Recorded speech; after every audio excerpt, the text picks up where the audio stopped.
டெல்லியில அகில இந்திய அளவுல இருக்கக்கூடிய முக்கியமான புள்ளிகள் பங்கேற்கின்ற ஒரு ஸ்பெஷல் டின்னர் மீட்டிங்ல கலந்து கொள்வதற்காக தான் டெல்லிக்கும் பறந்திருக்காரு திரு சபரீசன். அந்த ஸ்பெஷல் டின்னர் மீட்டிங்க தொடக்கத்துல படு ரகசியமா தான் வச்சிருக்காங்க. ஆனா தோண்டி துருவியதுல 2026 தேர்தலுக்கான ஒரு முக்கியமான டீலிங் சம்பந்தமான முக்கியமான ஸ்பெஷல் மீட்டிங் தான் இது அப்படிங்கிறாங்க உள் விவகாரங்களை நன்கறிஞ்சவங்க நம்முடைய ஜூனியர் விகடன் கழுகார் கிட்ட. அந்த மீட்டிங் முடிஞ்ச பிறகுதான் நாடாளுமன்றத்துக்கு போய் அங்க திமுகவுடைய எம்பிக்களையும் சபரீசன் அவர்கள் சந்திச்சதுதான் கூடுதல் சர்ச்சையும் பற்ற வச்சிருக்குங்க.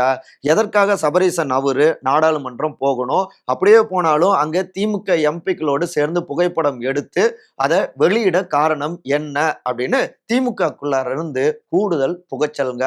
குறிப்பாக திமுகவுடைய டெல்லி முகமாக முன்பிருந்த மில்க் பிரமுகர், புரிஞ்சுக்கோங்க, மில்க் பிரமுகர் முக்கியமானவர், சீனியர், அவரை ஓரம் கட்டி விட்டு தான் இன்றைக்கு டெல்லியின் முகமாக மாறிக்கொண்டிருக்காங்க திருமதி கனிமொழி, நாடாளுமன்ற உறுப்பினர், மேலும் நாடாளுமன்ற குழு தலைவராகவும் அவங்க இருக்காங்க. சமீப காலத்துல குறிப்பாக தேசிய கல்விக் கொள்கை, மும்மொழி திணிப்பு போன்ற இந்த பல்வேறு விவகாரங்களிலும் தொடர்ந்து டெல்லியில திமுக எம்பிக்கள் போராடிட்டு இருக்காங்க. தினந்தோறும் அவர்களுடைய நகர்வுகள் அகில இந்திய அளவுல ஒரு டாக்காக மாறிக்கொண்டிருக்கு. இதுல கனிமொழி அவர்கள் ஸ்கோர் செஞ்சுக்கிட்டு இருக்காங்க அப்படிங்கிறாங்க அவங்களுடைய அதிதீவிரமான ஆதரவாளர்கள்.